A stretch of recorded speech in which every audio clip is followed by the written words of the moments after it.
Ah là, toutes ces photos non identifiées, c'est compliqué. Mais je les reconnais. En ce moment, avec Madeleine, la mère de mon mari, on trie les documents de la famille de son côté. On classe et on remplit des dossiers. Et surtout, elle me raconte tout ce dont elle se souvient sur ses grands-parents, ses oncles, ses tantes.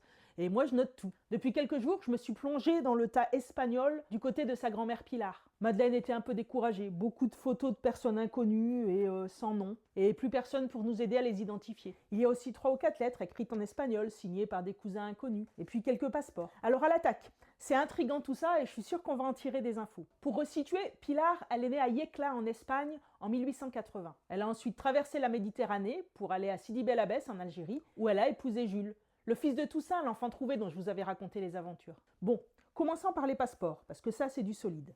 Alors il y a celui de Pilar bien sûr, mais il y a aussi ceux de sa sœur Josefa et de ses parents Alfonso et Juana. Et là, jackpot, des photos officiellement identifiées, même si elles ne sont pas très bonnes. Et surtout, des infos précieuses, par exemple, les noms des parents d'Alfonso, Rines Palao et Josefa Alarcón. Alors, je retourne à mes photos sans nom.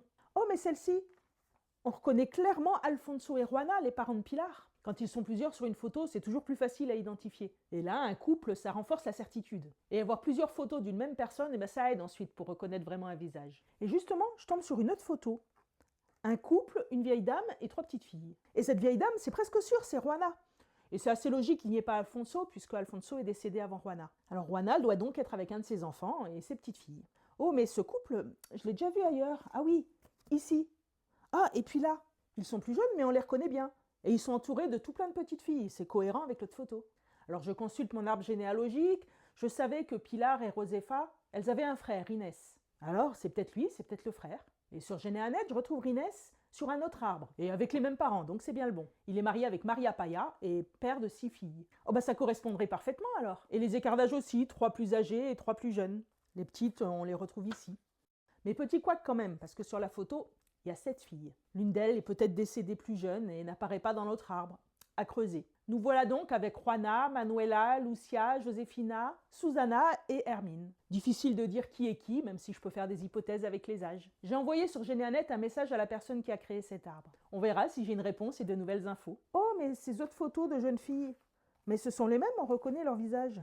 Ça fait donc de nouvelles photos identifiées. Et puis, sur cette petite photo d'identité, ah mais on reconnaît leur maman. Ah, puis pour une fois, il y a écrit quelque chose derrière. Paya. Ah bah c'est parfait, confirmation totale. Bon, je suis loin d'avoir tout résolu, et il y a encore pas mal de mystères et de photos non identifiées. Et puis il y a ces lettres, signées Francisca Rubio et Rines Rubio Palao. Et j'ai trouvé plein de trucs intéressants en lien avec ces lettres et d'autres photos. Mais ça, je vous en parlerai la prochaine fois.